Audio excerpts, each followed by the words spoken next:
어머니, 시켜 드시면 되잖아요. 주는 대로 좀 드시지 뭐가 그렇게 불만이 많으세요? 챙그랑 날카로운 쇠숟가락 부딪히는 소리와 함께 며느리 최미라가 식탁을 거칠게 내려쳤습니다. 그녀는 혐오스럽다는 눈빛으로 늙은 시어머니를 노려보며 싱크대에서 찬물을 한 바가지 떠와 국그릇에 콸콸 쏟아부었습니다. 자, 이제 안 뜨겁죠? 노망난 노인네 비위 맞추기 진짜 힘드네. 그냥 개밥처럼 말아서 후루룩 드세요. 흘리지나 마시고요. 믿었던 며느리의 끔찍한 두 얼굴, 그리고 치매 연기를 하며 칼을 가는 시어머니의 소름 돋는 반격이 시작됩니다. 지금 바로 구독과 좋아요를 눌러주시면 꽉 막힌 속을 뻥 뚫어드릴 통쾌한 사이다. 결말까지 함께 하실 수 있습니다. 서울 강남 한복판 5층짜리 메디컬 빌딩의 주인인 한영숙 여사는 창밖을 내려다보며 깊은 한숨을 내쉬었습니다.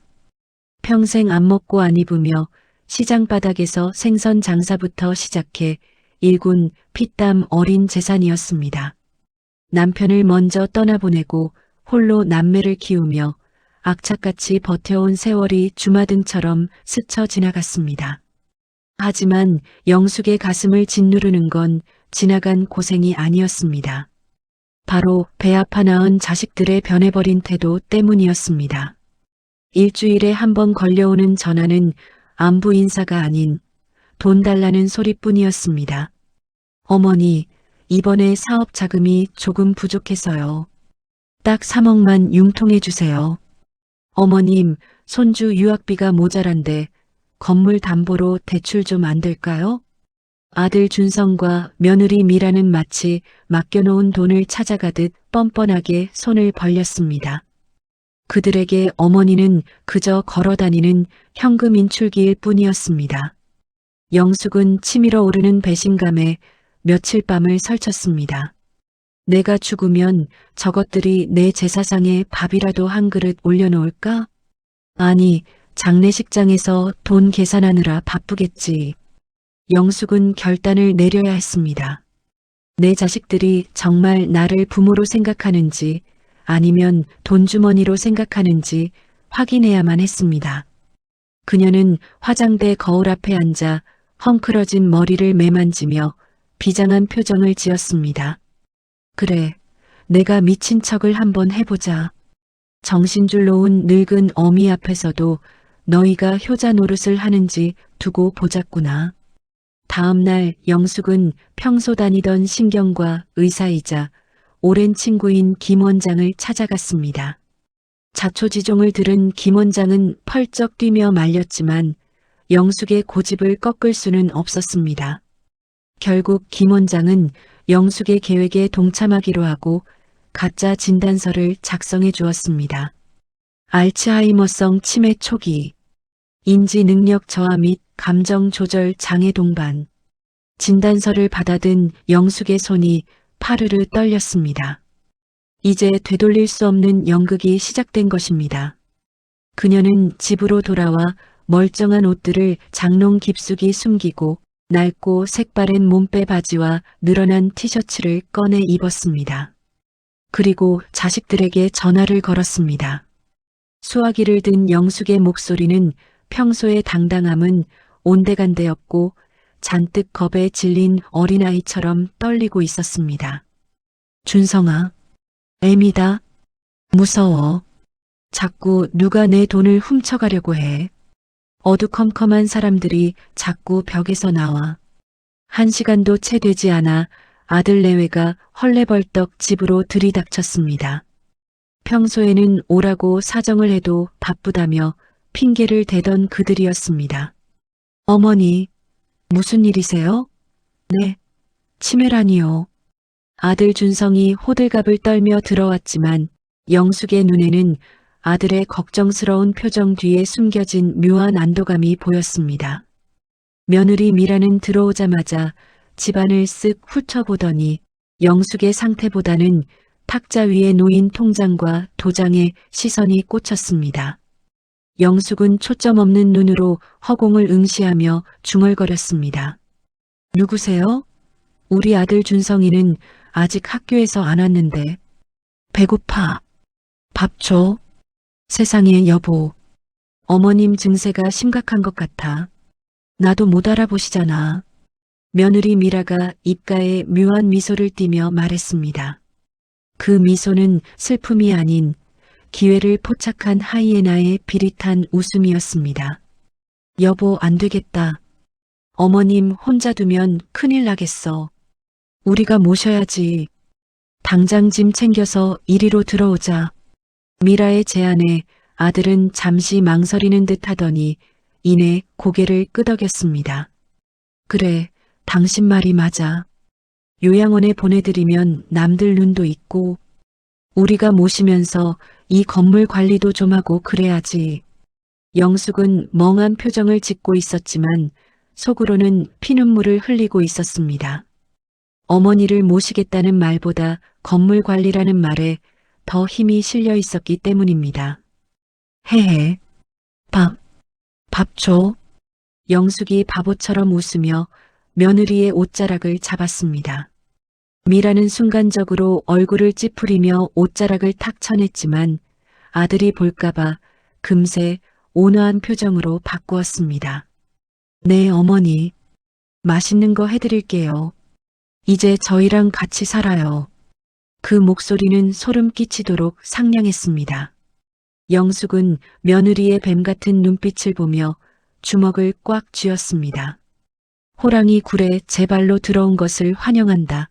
이것들아. 내 재산이 탐나서 들어왔겠지만 나가는 문은 쉽게 열리지 않을 것이다. 강남의 화려한 저택, 그 안에서 시어머니와 며느리의 목숨을 건 숨바꼭질이 막을 올리는 순간이었습니다. 다음 날 아침부터 영숙의 평온했던 단독주택은 전쟁터를 방불케 했습니다. 이른 새벽부터 대형 이삿짐 트럭이 골목을 가로막았고 인부들의 고함 소리와 짐 나르는 소음이 온 집안을 흔들어댔습니다. 거기 그 자개장 조심해요. 어머니가 아끼시는 거란 말이에요. 기스나면 당신들이 물어낼 거야?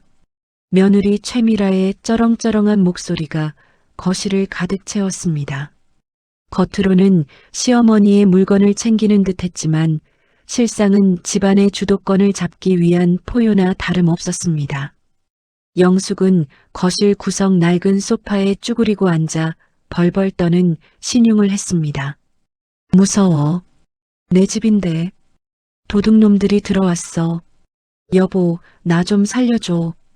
영숙이 죽은 남편의 이름을 부르며 흐느끼자 아들 준성이 다가와 영숙의 어깨를 감싸 안았습니다. 어머니, 진정하세요. 도둑 아니에요. 저희가 들어오는 거잖아요. 이제 저희랑 같이 사시는 거예요. 준성이? 우리 아들? 영숙이 눈을 동그랗게 뜨고 묻자 미라가 쪼르르 달려와 영숙의 두 손을 꼭 잡았습니다. 그녀의 눈가에는 어느새 그렁그렁한 눈물까지 맺혀 있었습니다. 네, 어머니. 며느리 미라예요. 이제 저희가 어머니 손발이 되어드릴게요. 그동안 혼자 얼마나 외로우셨어요. 제가 진짜 친딸처럼 잘 모실게요. 미라의 연기는 가히 여우주연상감이었습니다. 아들 준성은 그런 아내의 모습에 감동한 듯 코끝이 붉어졌습니다. 여보, 고마워. 당신도 힘들 텐데. 내가 평생 잘할게. 당신은 참 부부끼리 무슨 그런 말을 해요. 당연한 도리지. 하지만 영숙은 놓치지 않았습니다. 아들이 등을 돌려 이삿짐 센터 직원에게 말을 거는 순간 미라의 입가에서 순식간에 사라지는 미소를 말입니다. 미라는 영숙을 잡고 있던 손을 획 뿌리치듯 놓고는 옷에 묻은 먼지를 털어내며 싸늘한 눈빛으로 영숙을 훑어보았습니다. 잠시 후 짐 정리가 어느 정도 마무리되자 미라가 짐짓 걱정스러운 표정으로 입을 열었습니다. 여보, 그런데 안방 말이야. 어머니가 쓰시기엔 너무 넓고 외풍이 세지 않아? 밤에 화장실 가시기도 불편하고. 그런가? 여태껏 여기서 지내셨는데. 아유, 당신은 몰라. 노인들은 체온 조절이 안 돼서 큰 방 쓰면 감기 걸려. 그리고 혹시라도 밤에 배회하시다가 계단에서 구르기라도 하면 어쩌려고? 현관이랑 가까운 1층. 문간방이 햇볕도 잘 들고 따뜻하니까 그리로 모시자. 말은 그럴싸했지만 결국 넓고 좋은 안방은 자신들이 쓰고 시어머니는 하녀들이나 쓰던 좁은 문간방으로 몰아내겠다는 신보였습니다. 영숙은 기가 막혔지만 멍한 표정으로 가만히 듣고만 있었습니다. 어머니, 들으셨죠? 좁은 방이 아늑하고 잠도 잘 와요. 안방짐은 제가 싹 정리해서 옮겨드릴게요. 미라는 대답도 듣지 않고 인부들을 시켜 안방에 있던 영숙의 고급 자개장과 침대를 밖으로 빼내게 했습니다. 그 자리에는 아들 부부의 킹사이즈 침대와 화려한 화장대가 들어왔습니다. 영숙은 문간방 침대에 걸터앉아 열린 문틈으로 그 광경을 지켜보았습니다. 30년 넘게 이 집의 안주인으로서 지켜온 자리를 하루아침에 뺏긴 것입니다. 그래, 가져가라. 방 하나 내어주는 게 대수냐. 내년 속셈이 어디까지인지 끝까지 지켜보마. 밤이 깊었습니다. 이사 첫날이라 피곤했는지 아들 준성의 코는 소리는 거실까지 울려 퍼졌습니다. 영숙은 자는 척 이불을 머리 끝까지 뒤집어 쓰고 숨을 죽였습니다. 문 밖에서 미세한 발소리가 들렸습니다. 발소리는 영숙이 누워있는 문간방 앞에서 멈췄습니다. 끽, 문이 조심스럽게 열리고 누군가의 시선이 영숙의 등에 꽂히는 게 느껴졌습니다. 어머니, 주무세요? 미라의 목소리였습니다. 낮의 상냥함은 온데간데 없고 낮고 차가운 목소리였습니다. 영숙은 미동도 하지 않고 규칙적인 숨소리를 내며 깊은 잠에 빠진 척했습니다. 쳇, 노인네 한번 잠들면 업어가도 모르겠네. 미라는 안심했는지 방 안으로 들어와 서랍장을 뒤지기 시작했습니다. 발그락거리는 소리. 아마도 통장이나 도장 혹은 집문서를 찾는 모양이었습니다. 하지만 영숙은 이미 중요한 서류들은 은행 대여금고로 옮겨놓은 뒤였습니다. 아씨, 뭐야? 왜 아무것도 없어? 분명히 장롱 깊숙이 둔다고 들었는데. 미라의 짜증 섞인 혼잣말이 어둠 속에서 선명하게 들렸습니다. 한참을 뒤지던 미라는 허탕을 쳤는지 거칠게 서랍을 닫았습니다. 그리고는 영숙의 침대 머리맡으로 다가왔습니다. 영숙은 심장이 터질 것 같았지만 눈꺼풀 하나 까딱하지 않았습니다. 미라의 얼굴이 영숙의 얼굴 바로 위까지 내려온 듯 그녀의 숨결이 느껴졌습니다. 오래 살지 마세요, 어머니. 벽에 똥칠할 때까지 살면 서로 피곤하잖아. 가지고 있는 거 빨리빨리 내놓고 편하게 가세요. 네. 미라는 영숙의 귀에 대고 저주에 가까운 속삭임을 남기고는 방을 나갔습니다. 방문이 닫히고 발소리가 멀어지자 영숙은 그제야 감았던 눈을 번쩍 떴습니다. 어둠 속에서 빛나는 그녀의 눈동자는 분노로 이글거리고 있었습니다. 오냐, 며느라. 내 소원대로 내가 쉽게 죽어주진 않으마. 이제부터가 진짜 시작이다. 영숙은 이불 속에서 주먹을 꽉 쥐었습니다. 손톱이 살을 파고드는 고통이 오히려 정신을 맑게 해주었습니다.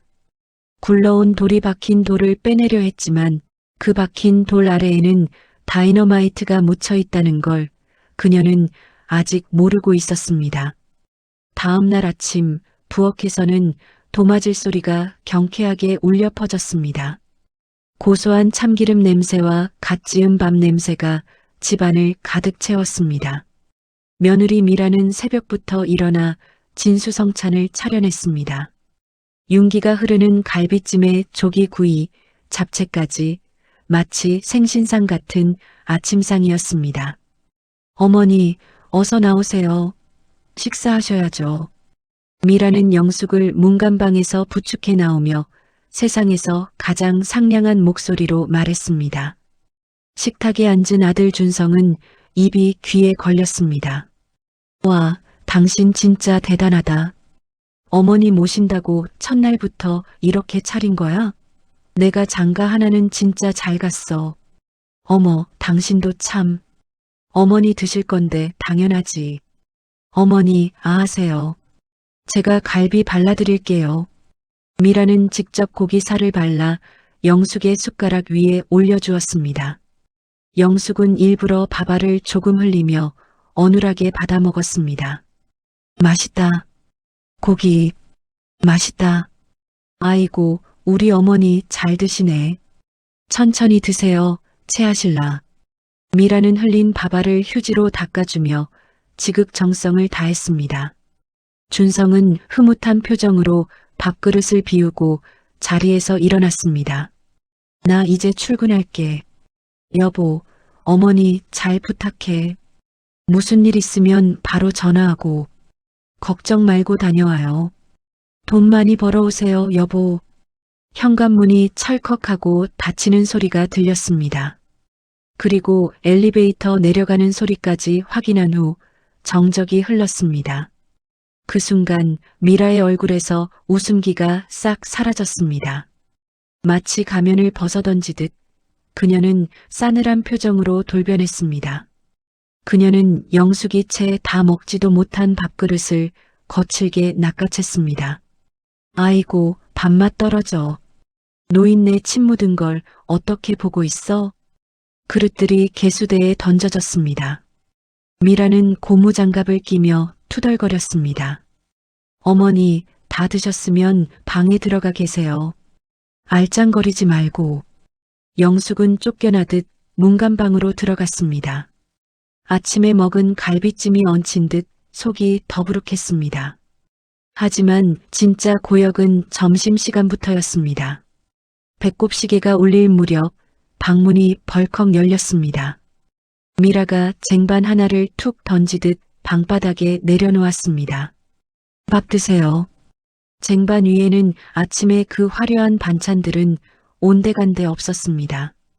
이가 빠진 낡은 사기 그릇에 담긴 밥은 누렇게 변색되어 있었고 군데군데 굳어 있었습니다. 반찬이라고는 며칠 묵어 쉰내가 나는 김치 쪼가리와 멸치 몇 마리, 그리고 국그릇에는 정체를 알 수 없는 맹물이 담겨 있었습니다. 뭐예요? 안 드세요? 아까는 고기 달라고 징징거리더니 배가 불렀나 보네. 미라가 팔짱을 끼고 문틀에 기대어 비아냥거렸습니다. 영숙은 밥그릇을 들여다보았습니다. 냉장고 구석에 처박혀 있던 찬밥인 게 분명했습니다. 이거 냄새나. 밥에서 이상한 냄새나. 영숙이 코를 쥐며 칭얼거리자 미라의 눈매가 매섭게 올라갔습니다. 어머, 이 노인네가 진짜 주는 대로 처먹을 것이지. 어디서 반찬 투정이야? 요즘 쌀값이 얼만지 알기나 해요? 미라는 성큼성큼 다가와 밥그릇에 맹물을 콸콸 부어버렸습니다. 찬밥이 물에 둥둥 떠다니는 꼴이 마치 개밥 같았습니다. 자, 이제 잘 넘어가지? 씻기 힘들까봐 물 말아준 거예요. 남기지 말고 다 먹어요. 남기면 저녁 없는 줄 아세요. 영숙은 떨리는 손으로 숟가락을 들었습니다. 억울함에 목이 메었지만 지금 굶으면 버틸 힘이 없다는 것을 알았습니다. 그녀는 짐승처럼 밥을 우겨넣기 시작했습니다. 시큼한 김치 맛과 차가운 밥알이 목구멍을 긁고 내려갔습니다. 그래, 먹자. 먹고 살아서 내년이 피눈물 흘리는 꼴을 꼭 봐야지. 영숙이 허겁지겁 밥을 먹는 모습을 보며 미라는 코웃음을 쳤습니다. 어휴, 잘 처먹네. 치매라더니 식탐은 그대로야. 하여간 늙으면 죽어야지. 세금 축내고 쌀 축내고. 아들 등골 빼먹으니까 좋아요? 미라는 거실 소파에 앉아 TV를 크게 틀었습니다. 깔깔거리는 예능 프로그램 소리가 들려왔습니다. 그녀는 냉장고에서 아침에 남은 갈비찜을 꺼내 전자레인지에 데워 먹으며 친구와 통화를 시작했습니다. 자기야. 아유 말도 마. 똥 기저귀 찰 때까지 살면 어쩌나 몰라. 그냥 적당히 있다가 요양원에 쳐넣어야지. 건물 명의만 넘어오면 끝이야. 방 안에서 그 소리를 듣고 있는 영숙의 눈에서는 굵은 눈물방울이 뚝뚝 떨어져 밭물 위로 번졌습니다. 하지만 그것은 슬픔의 눈물이 아니었습니다. 복수를 위한 도끼가 서린 눈물이었습니다. 영숙은 밥그릇을 싹 비웠습니다. 그리고 옷매무새를 다듬으며 거울을 보았습니다. 거울 속의 자신을 향해 속삭였습니다. 조금만 더 참자, 한영숙. 아직은 때가 아니다. 부엌에서 들려오는 며느리의 웃음소리가 악마의 속삭임처럼 들리는 오후였습니다. 며칠이 지났습니다. 며느리 미라의 행동은 하루가 다르게 대담해졌습니다. 처음에는 눈치를 보며 말로만 구박하던 것이 이제는 영숙이 치매 환자라는 것을 확신하고는 거리낌 없이 본색을 드러냈습니다. 어느 화창한 오후 미라는 외출 준비에 한창이었습니다. 동창 모임이 있다며 머리부터 발끝까지 명품으로 치장하고 있었습니다. 거실 탁자 위에는 그녀가 남편 카드로 몰래 긁은 수백만 원짜리 신상 핸드백이 놓여 있었습니다. 어머니, 전화 갔다 올 테니까 꼼짝 말고 방에 계세요. 냉장고 뒤지거나 가스불 건드리면 진짜 혼나요. 미라는 화장을 고치며 거울을 보고 쏘아붙였습니다. 그때였습니다. 영숙은 목이 말라 물을 마시러 주방으로 나왔습니다. 일부러 발을 질질 끌며 위태롭게 걷던 영숙은 거실 탁자 옆을 지나다 발이 걸린 척 휘청거렸습니다. 영숙의 손에 들려있던 오렌지 주스 컵이 허공을 날았습니다. 끈적한 주황색 액체가 미라의 새 하얀 명품 가방 위로 쏟아졌습니다. 가죽 위로 주스가 스며드는 것은 순식간이었습니다. 정적이 흘렀습니다. 미라는 입을 떡 벌린 채 자신의 가방을 바라보았고 영숙은 바닥에 주저앉아 컵을 줍는 신용을 했습니다. 아이고, 미끄러워서 이걸 어쩌나. 이 늙은 여편네야. 집이 떠나가라 비명이 울려 퍼졌습니다. 미라의 눈이 뒤집혔습니다. 그녀는 화장대 의자를 박차고 일어나 영숙에게 달려들었습니다. 이게 얼마짜린 줄 알아? 당신이 노망이 났으면 곱게 미칠 것이지. 왜 내 인생의 회방이야, 왜? 이성을 잃은 미라의 손이 영숙의 어깨를 거칠게 밀쳤습니다. 영숙은 힘없이 뒤로 나동그라졌습니다. 하지만 미라의 분노는 거기서 멈추지 않았습니다. 그녀는 주변을 두리번거리더니 거실 커튼이 쳐져 있는지 확인했습니다. 그리고는 영숙의 멱살을 잡고 구석으로 몰아붙였습니다. 어차피 기억도 못할 거잖아. 그렇지? 내 가방 물어내. 몸으로라도 떼우라고. 미라의 손이 영숙의 허벅지와 옆구리 살을 파고들었습니다. 흑! 영숙의 입에서 신음이 터져 나왔습니다. 며느리의 손톱은 살점을 뜯어낼 듯 집요하게 살을 비틀고 꼬집었습니다. 겉으로 드러나는 얼굴이나 팔은 피하고 옷으로 가려지는 부위만 골라 공격하는 치밀함이었습니다. 아파, 아파, 며느라 아파. 영숙이 눈물을 흘리며 애원했지만 미라의 귀에는 들리지 않았습니다. 스트레스를 풀기라도 하듯 그녀의 손놀림은 더욱 매서워졌습니다. 아프라고 그러는 거야. 아파야 정신을 차리지. 내가 너 때문에 못 살아, 진짜. 빨리 뒤지라고. 한참을 씩씩거리며 분풀이를 하던 미라는 영숙이 고통스러워하며 몸을 웅크리자 그제야 손을 뗐습니다. 헝클어진 머리와 거친 숨소리. 미라는 영숙을 벌레 보듯 내려다보며 침을 뱉었습니다. 재수 없어. 갔다 왔을 때 집안 꼴 이 모양이면 그땐 밥도 없을 줄 알아요. 미라는 주스로 얼룩진 가방을 신경질적으로 닦아내더니 다른 가방으로 바꿔들고 쾅 소리가 나게 현관문을 닫고 나갔습니다. 집안에 다시 고요가 찾아왔습니다. 영숙은 바닥에 쓰러진 채 한동안 일어나지 못했습니다. 욱신거리는 통증이 온몸을 휘감았습니다. 그녀는 떨리는 손으로 상의를 걷어 올려 보았습니다. 옆구리와 허벅지에는 시퍼런 멍 자국이 선명하게 남아 있었습니다. 붓다 못해 검푸르게 변해가는 멍들을 보자 서러움보다 더 큰 오기가 치솟았습니다. 영숙은 이를 악물었습니다. 이 멍 자국 하나하나가 다 증거다. 내가 내 몸에 남긴 이 상처들 뼈에 사무치도록 후회하게 만들어주마. 영숙은 힘겹게 몸을 일으켜 화장실로 향했습니다. 거울 속에 비친 자신의 모습은 처참했지만 눈빛만은 그 어느 때보다 형형하게 빛나고 있었습니다. 그녀는 찬물로 세수를 하며 정신을 차렸습니다. 그리고는 안방에 몰래 설치해둔 아직 미라가 발견하지 못한 아주 작은 초소형 카메라의 위치를 다시 한번 확인했습니다. 미라야, 오늘 내가 한 짓 하늘이 보고 땅이 보고 그리고 저 기계가 다 보고 있었다. 영숙은 멍든 부위에 파스를 붙이지 않았습니다. 아들에게 그리고 결정적인 순간에 사람들에게 보여줄 가장 확실한 증거였기 때문입니다. 고통은 잠시지만 복수는 영원할 것입니다. 저녁이 되고 아들 준성이 퇴근했습니다. 미라는 언제 그랬냐는 듯 현모양처의 얼굴로 남편을 맞이했습니다. 여보 왔어? 오늘 어머님이 실수로 주스를 좀 쏟으셔서 내가 치우느라 고생 좀 했네. 아이고 그랬어? 당신이 고생이 많다. 어머니는? 방금 주무셨어. 피곤해 하시더라고.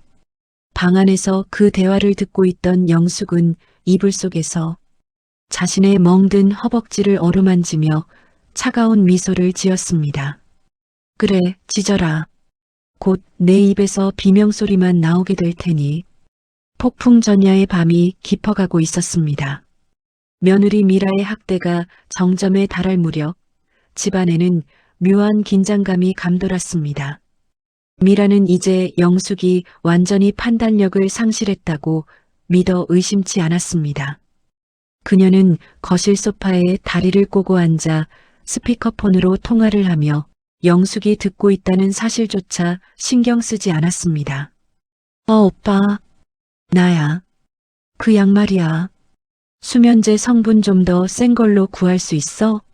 아니, 노인네가 밤마다 안 자고 돌아다니니까 내가 미치겠어서 그래. 통화 상대는 미라가 평소 알고 지내던 제약회사 영업사원인 듯 했습니다. 미라의 목소리는 낮았지만 문간방 문틈에 귀를 대고 있는 영숙에게는 천둥 소리처럼 또렷하게 들렸습니다. 응, 그리고 그 요양원 자리 났어? 산속에 있어서 면회 잘 안 되는 곳으로 해달라니까. CCTV 없고 관리 소홀한 데가 딱인데. 그래야 빨리 가지. 아이 참 자연사 할 때까지 기다리다가 내가 늙어 죽겠다니까. 미라는 깔깔거리며 웃었습니다. 섬뜩한 웃음소리가 거실을 울렸습니다. 영숙은 입을 틀어막았습니다. 단순히 돈을 노리는 줄 알았더니 이제는 자신을 약물로 재우고 산속 요양원에 가둬 죽게 만들 작정이었던 것입니다. 알았어. 이번 주말에 생신 잔치 끝나고 각서 받으면 바로 넘길 거야. 구급차 대기시켜놔. 통화를 마친 미라는 콧노래를 흥얼거렸습니다. 그녀는 옷걸이에서 화려한 여우 목도리를 꺼내 둘렀습니다. 어머니, 저 마사지 좀 받고 올 테니까 쥐 죽은 듯이 계세요. 아까처럼 또 사고치면 그땐 밥이고 뭐고 국물도 없어요. 도어록이 잠기는 소리와 함께 미라가 나갔습니다. 엘리베이터 내려가는 소리가 들리자마자 영숙은 문간방에서 뛰쳐나왔습니다. 그리고 인터폰으로 현관 밖을 확인한 뒤 재빨리 누군가에게 전화를 걸었습니다. 박 여사, 지금이야. 그년 나갔어. 5분도 채 지나지 않아 현관도어로 비밀번호가 눌리는 소리가 들렸습니다. 문이 열리고 들어온 사람은 바로 영숙의 집에서 20년 넘게 일해온 가사도우미 박 여사였습니다. 미라가 시집 오자마자 돈 낭비라며 가장 먼저 해고에 쫓아냈던 그녀였습니다. 하지만 박 여사는 영숙이 미리 챙겨준 비상 열쇠와 바뀐 비밀번호를 알고 있었습니다. 사모님, 박 여사는 들어오자마자 신발도 제대로 벗지 못하고 영숙에게 달려와 와락 껴안았습니다. 아이고, 사모님, 얼굴이 왜 이리 반쪽이 되셨어요? 세상에, 이 꼬라지가 뭐예요? 이 옷은 또 뭐고? 박 여사는 영숙의 낡고 더러워진 환자복 같은 옷차림을 보며 발을 동동 구를 정도로 안타까워했습니다. 영숙은 그런 박 여사의 등을 토닥이며 안심시켰습니다. 나 괜찮아, 박 여사. 울지 마. 시간 없어. 빨리 그거부터 확인해. 영숙의 말에 박 여사는 눈물을 훔치며 가방에서 노트북을 꺼냈습니다. 그녀는 거실 TV 장식장 및 공유기에 선을 연결했습니다. 사실 영숙은 미라가 들어오기 전 집안 곳곳에 초소형 CCTV와 고성능 녹음기를 설치해 두었고 그 데이터는 클라우드로 전송되도록 설정해 두었습니다. 박 여사는 외부에서 이 데이터를 관리하는 비밀 관리자였습니다. 어디 봅시다. 세상에, 이 천벌 받을 년. 노트북 화면에 지난 며칠간의 영상이 재생되자 박 여사의 입에서 험한 말이 튀어나왔습니다. 쉰 밥을 먹이는 장면, 물을 뿌리는 장면, 그리고 어제 영숙을 밀치고 꼬집는 장면이 고스란히 담겨 있었습니다. 사모님, 이거 보세요. 어제 통화한 내용도 다 녹음됐어요. 요양원 감금 모의, 약물 과다 투여 계획. 이건 그냥 학대가 아니라 살인 미수예요. 살인 미수. 박 여사는 분노에 차서 마우스를 잡은 손을 부들부들 떨었습니다. 사모님, 당장 경찰 불러요. 이 증거면 콩밥 먹이고도 남아요. 왜 이러고 계셔야 해요? 하지만 영숙은 고개를 가로저었습니다. 아직 아니야. 경찰 부르면 기껏해야 접근 금지나 벌금형으로 끝날 수도 있어. 내 재산 노리고 덤비는 저것들, 사회적으로 완전히 매장시키고 빈털터리로 쫓아내야 해. 영숙은 걷어올린 소매 아래 시퍼런 멍 자국을 박 여사에게 보여주었습니다. 이 상처들 사진 찍어놔. 그리고 진단서 끊을 수 있게 준비해주고. 박 여사는 영숙의 멍든 팔을 어루만지며 하염없이 눈물을 흘렸습니다. 20년을 모신 주인이 말년에 며느리에게 이런 꼴을 당하다니 억장이 무너지는 것 같았습니다. 그녀는 흐르는 눈물을 닦으며 휴대폰 카메라로 영숙의 상처 부위 하나하나를 정밀하게 촬영했습니다. 걱정 마세요, 사모님. 제가 다 해놓을게요. 동네 반상회랑 시장 상인들한테도 미라 그년이 평소에 하고 다니는 짓거리 싹 다 녹음해놨어요. 뒤에서는 사모님 욕하고 다니면서 명품 휘감고 다니는 거 사람들이 다 욕해요. 박 여사는 영숙의 가장 든든한 우군이자 정보원이었습니다. 미라가 밖에서 떠들고 다니는 헛소문과 낭비벽에 대한 증언들도 차곡차곡 모아두었던 것입니다. 고맙네, 박 여사. 자네밖에 없어. 이번 주말 내 생일잔치 때 자네가 꼭 필요해. 알겠습니다. 그때 제가 이 증거들 싹 다 들고 가서 큰 화면에 띄워버릴게요. 그년 얼굴이 어떻게 변하나 구경이나 하자고요. 그때 밖에서 자동차 경적 소리가 들렸습니다. 미라가 돌아온 모양이었습니다. 왔다. 어서 가, 박 여사. 뒷문으로 나가. 사모님, 밥 잘 챙겨 드셔야 해요. 제가 몰래 고기 좀 볶아서 냉동실 깊숙한 곳 멸치통 안에 숨겨놨어요. 그년 모르게 꺼내 드세요.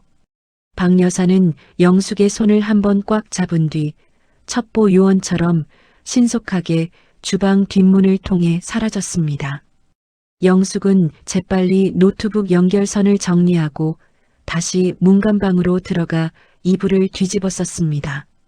현관문이 열리고 미라가 콧노래를 부르며 들어왔습니다.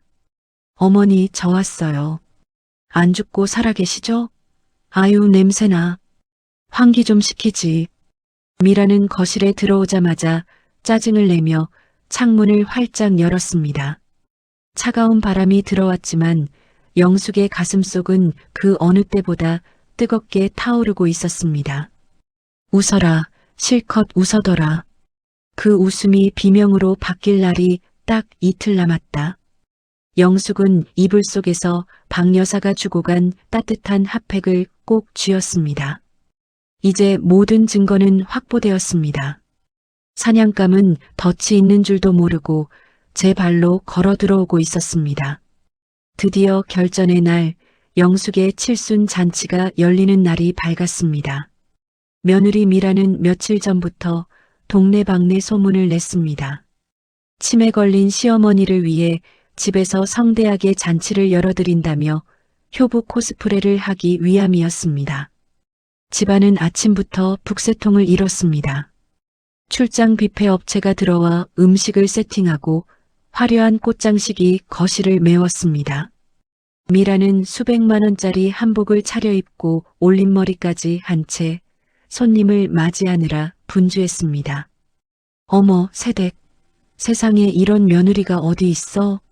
치매 시어머니 모시는 것도 힘든데 이렇게 잔치까지? 그러게 말이야. 한 여사는 복도 많아. 며느리 하나는 끝내주게 얻었네. 초대받은 동네 부녀회장과 지인들은 미라의 손을 잡고 칭찬을 늘어놓았습니다. 미라는 수줍은 듯 고개를 숙이며 연기했습니다. 아니에요. 당연한 도리인걸요. 어머니가 정신이 온전치 못하셔도 오늘만큼은 기쁘게 해드리고 싶어서요. 하지만 그 시각 영숙은 문간방 구석에서 며느리가 골라준 옷을 입고 있었습니다. 어머니, 나오세요. 손님들 기다려요. 침 좀 흘리면서 바보같이 웃으시는 거 잊지 마시고요. 실수하면 요양원 독방으로 가는 거예요. 알았죠? 미라가 방문을 열고 들어와 영숙의 귀에 대고 속삭였습니다. 그 목소리는 뱀처럼 차갑고 끈적했습니다. 영숙은 멍한 표정으로 고개를 끄덕이며 밖으로 나갔습니다. 헤헤, 잔치다. 고기 줘. 영숙이 어눌한 말투로 거실에 들어서자 하객들의 시선이 일제히 쏠렸습니다. 한때 강남 바닥을 호령하던 여장부 한영숙의 초라한 모습에 사람들은 혀를 찼습니다. 저 고고하던 양반이 어쩌다 저렇게 됐을까? 인생무상이야. 돈이 많으면 뭐해. 정신줄 놓으면 끝인데. 미라는 영숙을 상석에 앉히고는 마치 어린아이 달래듯 밥을 떠먹여주는 쇼를 시작했습니다. 카메라 플래시가 터지고 사람들은 감동적인 장면이라며 박수를 쳤습니다. 아들 준성도 옆에서 억지 웃음을 지으며 어머니의 어깨를 주물렀습니다. 잔치가 무르익을 무렵 미라가 마이크를 잡았습니다. 여러분, 잠시 주목해 주세요. 오늘 좋은 날을 맞아 어머니께서 중대한 결심을 하셨습니다. 당신의 정신이 조금이라도 남아있을 때 전 재산을 저희 부부에게 증여하여 사회의 보탬이 되는 일에 쓰라고 하셨습니다. 장내가 술렁거렸습니다. 미라는 미리 준비해둔 김 변호사를 불렀습니다. 김 변호사는 서류 봉투를 들고 나타났습니다. 하지만 그는 미라가 매수한 변호사가 아니라 영숙이 미리 포섭해둔 영숙의 충직한 대리인이었습니다. 물론 미라는 그 사실을 까맣게 모르고 있었습니다. 자, 어머니, 여기 도장 찍으시면 돼요. 그러면 어머니는 이제 편안하게 쉬실 수 있어요. 미라는 서류를 영숙의 앞에 펼쳐놓았습니다. 부동산 및 금융 자산 포기 각서라는 굵은 글씨가 선명했습니다. 사람들의 시선이 집중되었습니다. 이거 찍으면 밥 줘? 맛있는 거 줘? 영숙이 바보처럼 묻자 미라는 억지로 웃으며 대답했습니다. 그럼요. 매일매일 갈비찜 해드릴게요. 자, 어서요. 미라는 인주를 묻힌 영숙의 엄지손가락을 억지로 잡아 끌어 서류 위로 가져갔습니다. 영숙의 손이 파르르 떨렸습니다. 아들 준성은 차마 못 보겠다는 듯 고개를 돌렸지만 말리지는 않았습니다. 빨리 찍어. 노인네가 왜 이렇게 힘이 세? 미라가 작은 목소리로 욕설을 내뱉으며 손가락을 꾹 눌렀습니다. 서류에 붉은 지장이 찍히기 직전이었습니다. 자, 다 됐죠? 이제 이 재산은 다 아니, 우리 가족 겁니다. 미라는 승리의 미소를 지으며 하객들을 둘러보았습니다. 그때였습니다. 영숙의 손이 미라의 손목을 꽉 움켜쥐었습니다. 그 악력은 도저히 치매 노인의 것이라고 볼 수 없을 만큼 강력했습니다. 어머니, 손 좀 놓으세요. 아파요. 미라가 당황하여 손을 빼려 했지만 영숙의 손은 쇠고랑처럼 풀리지 않았습니다. 고개를 푹 숙이고 있던 영숙이 천천히 고개를 들었습니다. 헝클어진 머리카락 사이로 드러난 눈빛. 그것은 초점 없는 치매 환자의 눈이 아니었습니다. 30년 전 맨손으로 건물을 올릴 때의 그 도끼서린 형형한 눈빛이었습니다.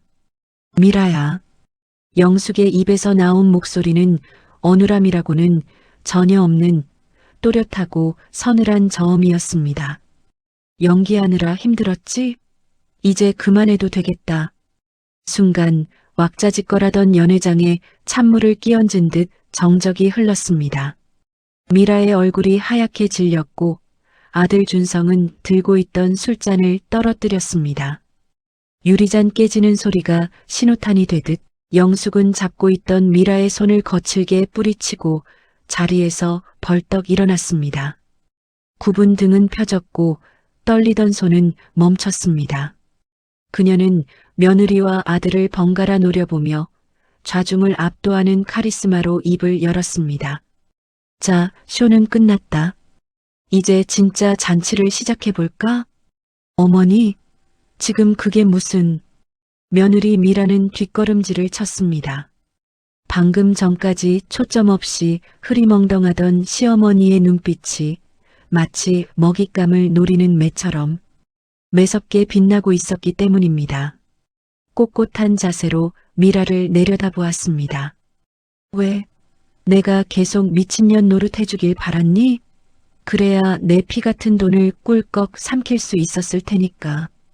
영숙의 목소리는 마이크를 통하지 않았음에도 연회장을 쩌렁쩌렁 울렸습니다. 아들 준성은 사색이 되어 다리가 풀린 듯 주저앉았습니다. 어머니, 저 정신이 돌아오신 거예요? 세상에 기적이다. 여보, 이것 봐. 어머니가 나으셨어. 미라는 상황을 수습해보려 억지 미소를 지으며 박수를 유도했습니다. 여러분, 우리 어머니가 기적적으로 정신이 돌아오셨어요. 어머, 너무 감동적이야.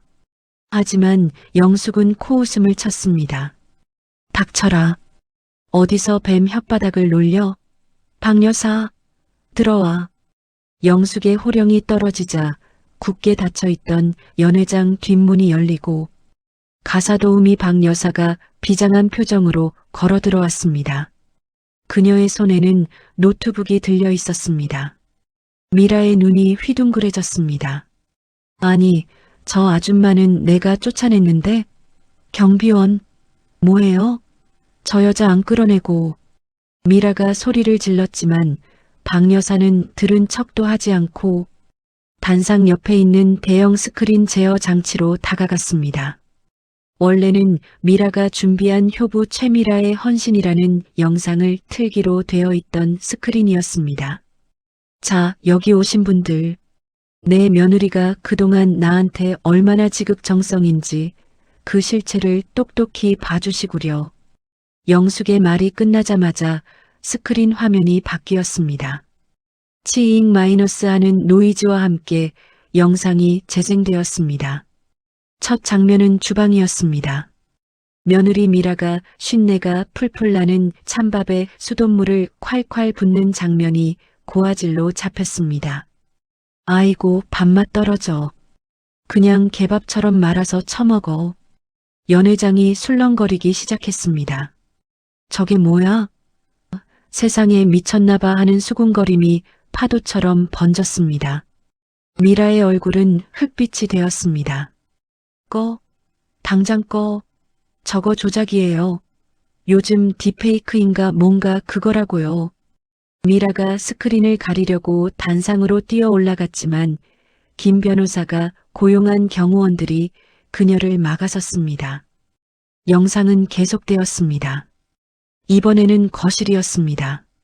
영숙이 실수로 물을 쏟자 미라가 영숙을 밀치고 허벅지를 꼬집는 장면이 적나라하게 클로즈업 되었습니다. 아프라고 그러는 거야.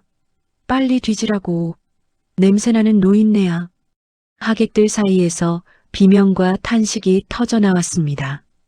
평소 미라를 칭찬하던 부녀회장은 입을 다물지 못했습니다. 그리고 결정타가 터졌습니다. 미라가 소파에 앉아 통화하는 장면이었습니다. 오빠. 그 약 좀 센 걸로 구해줘. 그리고 산속 요양원 알아봤어? CCTV 없는 곳으로. 쥐도 새도 모르게 보내버리게. 장례는 아수라장이 되었습니다. 이것은 단순한 학대가 아니라 명백한 범죄 모의였습니다. 어떻게 사람이 저러냐?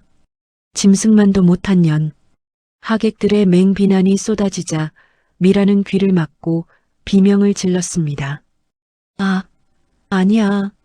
다 거짓말이야. 어머니가 시킨 거야. 저 노인네가 나 나쁜 년 만들려고 연기한 거라고요. 미라는 끝까지 발악하며 영숙에게 대들었습니다. 그녀는 도끼 어린 눈으로 영숙에게 달려들려 했습니다. 당신 치매 아니었지? 처음부터 나 엿먹이려고 작정한 거지? 짝! 벼락 같은 파열음이 연회장의 소음을 잠재웠습니다. 영숙의 손바닥이 미라의 뺨을 정통으로 강타했습니다. 고개가 완전히 돌아갈 정도로 강력한 일격이었습니다. 미라는 중심을 잃고 바닥에 널브러졌습니다. 영숙은 쓰러진 미라의 멱살을 잡아 일으켜 세웠습니다. 칠순 노인의 어디서 그런 힘이 나오는지 미라는 꼼짝도 못하고 끌려 올라갔습니다.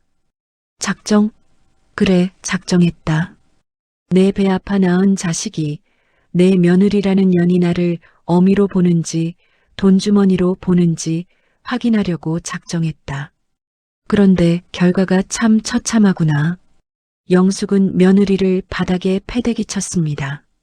그리고 벌벌 떨며 구석에 숨어있던 아들 준성을 향해 천천히 걸어갔습니다. 준성은 바지에 오줌이라도 지릴 듯한 표정으로 무릎을 꿇고 싹싹 빌기 시작했습니다. 어머니, 저는 몰랐어요. 미라가 저러는 줄 진짜 몰랐어요. 용서해 주세요. 몰랐다고? 영숙은 아들의 정강이를 지팡이로 걷어찼습니다. 내 마누라가 내 밥그릇에 물 말아줄 때 너는 옆에서 낄낄거리고 웃었어. 내 마누라가 내 등짝 때릴 때 너는 모른 척 방에 들어갔어. 그게 공범이 아니면 뭐냐? 영숙의 눈에서 뜨거운 눈물이 흘러내렸습니다. 그것은 슬픔이 아닌 자식을 잘못 키운 어미의 회한이자 분노였습니다. 김 변호사. 영숙이 소리치자 옆에서 대기하던 김 변호사가 서류 뭉치를 꺼내 들었습니다. 네, 회장님. 준비되었습니다. 지금 이 시간부로 내 유언장은 전면 수정된다. 그리고 여기 있는 이 불효막심한 것들에게 내 재산 단 한 푼도 상속되지 않음을 공증한다. 또한 영숙은 숨을 골랐습니다. 그리고 마지막 선고를 내리듯 차갑게 말했습니다. 존속 학대 및 살인 미수 혐의로 이들을 형사 고소한다. 경찰 불러. 멀리서 사이렌 소리가 들려오기 시작했습니다. 미라는 바닥을 기며 영숙의 다리를 잡고 늘어졌습니다. 어머니, 잘못했어요. 한 번만 봐주세요. 제가 미쳤었나 봐요. 감옥만은 안 돼요. 하지만 영숙은 더러운 오물을 털어내듯 미라를 발로 차버렸습니다. 미쳤다고? 아니, 넌 미친 게 아니라 원래 그런 년이었어. 감옥에 가서 콩밥 먹으며 뼈저리게 느껴봐라. 찬밥에 물 말아 먹는 게 어떤 기분인지. 경찰들이 연회장으로 들이닥쳤습니다. 화려했던 생신잔치는 탐욕스러운 며느리와 무능한 아들의 처절한 몰락 현장이 되었습니다. 영숙은 끌려가는 그들의 뒷모습을 보며 30년 묵은 체증이 내려가는 듯한, 그러나 한편으로는 가슴 한구석이 뻥 뚫리는 듯한 서늘한 바람을 맞고 있었습니다. 그날의 소동이 있고 난 후 계절이 2번 바뀌었습니다. 차가운 바람이 불던 겨울이 지나고 어느덧 따스한 벚꽃 잎이 날리는 봄이 왔습니다. 강남경찰서 유치장을 거쳐 구치소로 이송된 며느리. 미라와 아들 준성의 소식은 김 변호사를 통해 간간히 들려왔습니다. 미라는 존속 학대 및 살인 미수 혐의가 인정되어 징역 3년을 선고받았습니다. 그녀가 그토록 자랑하던 명품 가방과 보석들은 변호사 비용과 합의금을 마련하느라 헐값에 팔려나갔습니다. 감옥에서의 삶은 그녀에게 지옥 그 자체였습니다. 7024번. 밥 안 먹어? 굶고 싶어? 교도관의 호통 소리에 미라는 억지로 플라스틱 식판을 받아들었습니다. 식판 위에는 식어 빠진 밥과 멀건 국이 담겨 있었습니다. 그녀는 숟가락을 들 힘도 없어 멍하니 국물을 바라보았습니다. 문득 시어머니에게 주었던 쉰밥에 찬물을 마른 그 개밥이 떠올랐습니다. 흑! 미라는 헛구역질을 했습니다. 자신이 저지른 짓이 부메랑이 되어 돌아온 것입니다. 좁은 독방에 갇혀 그녀는 매일 밤 쥐가 파먹는 듯한 후회와 공포 속에 떨며 잠들었습니다. 아들 준성도 무사하지 못했습니다. 방조제로 집행유예를 받긴 했지만 다니던 회사에서는 해고당했고 사회적으로 매장당해 어디 취직할 수도 없었습니다. 게다가 미라가 감옥에서 이혼 소송을 제기했습니다. 내가 무능해서 내가 이렇게 된 거야. 라며 서로를 물어뜯는 진흙탕 싸움이 시작된 것입니다. 반면 영숙의 집은 예전의 평온을 되찾았습니다. 며느리가 어지럽혀 놓았던 싸구려, 인테리어, 소품들을 싹 다 갖다 버리고 원래의 고풍스러운 가구들로 다시 채웠습니다. 집안 곳곳에서 나던 며느리의 독한 향수 냄새 대신 은은한 모가차 향기가 감돌았습니다. 영숙은 거실 소파에 앉아 창밖의 목련을 바라보며 차 한 잔의 여유를 즐겼습니다. 이제 더 이상 헝클어진 머리에 몸빼 바지를 입은 치매 노인이 아니었습니다. 단아하게 빗어넘긴 은발과 고급스러운 실크, 블라우스가 잘 어울리는 기품 있는 노년의 여인으로 돌아와 있었습니다. 사모님, 김 변호사님 오셨습니다. 박 여사가 밝은 얼굴로 안내했습니다. 박 여사 역시 구김살 없이 활기찬 모습이었습니다. 영숙은 박 여사를 보며 빙긋 웃었습니다. 어서 오게. 차 한 잔 더 가져오고. 김 변호사는 서류 가방에서 두툼한 서류 뭉치를 꺼냈습니다. 회장님 말씀하신 대로 재단 설립 절차가 마무리되었습니다. 소유하고 계신 메디컬 빌딩과 현금 자산의 80%를 홀몸 어르신 지원 재단에 기부하는 내용입니다. 정말 후회 안 하시겠습니까? 김 변호사는 조심스럽게 물었지만 영숙의 대답은 단호했습니다. 후회라니. 내 인생에서 제일 잘한 일일세. 자식한테 물려줘서 독이 될 바에야 세상에 뿌려서 거름이 되는 게 낫지. 영숙은 망설임 없이 서류에 도장을 쾅 찍었습니다. 붉은 인주가 선명하게 찍히는 그 순간 영숙은 가슴 한구석에 남아있던 마지막 응어리까지 싹 내려가는 기분을 느꼈습니다. 그리고 박 여사, 이리 와서 앉아봐요. 영숙이 손짓하자 박 여사가 쭈뼛거리며 다가왔습니다. 영숙은 미리 준비해둔 하얀 봉투를 박 여사에게 건넸습니다. 이게 뭐예요, 사모님? 자네가 내 생명의 은인이야. 그동안 마음고생시킨 값차고 앞으로 작은 가게라도 하나 차려서 편하게 살라고 넣었네. 거절하면 나 다시 치매 걸린 척할 거야. 봉투 안을 살짝 들여다본 박 여사의 눈이 휘둥그레졌습니다. 웬만한 전셋값은 좋게 넘는 큰돈이었습니다. 박 여사는 봉투를 끌어안고 영숙의 무릎에 얼굴을 묻으며 오열했습니다. 사모님, 감사합니다. 정말 감사합니다. 울지 마. 우린 이제부터 시작이야. 나랑 같이 크루즈 여행이나 가자고.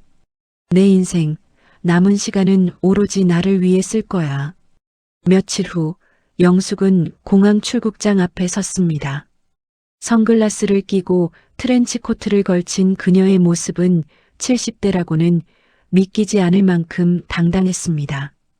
그녀는 뒤를 돌아보지 않았습니다.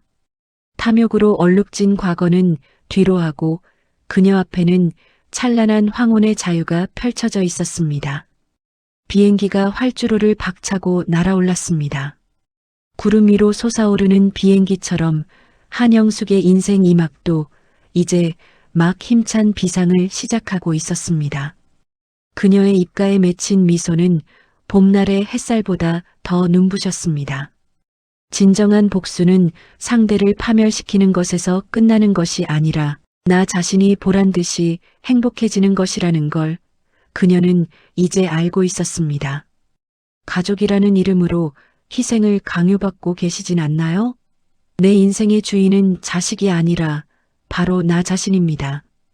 오늘 사연이 통쾌하셨다면 구독과 좋아요를 꼭 눌러주세요.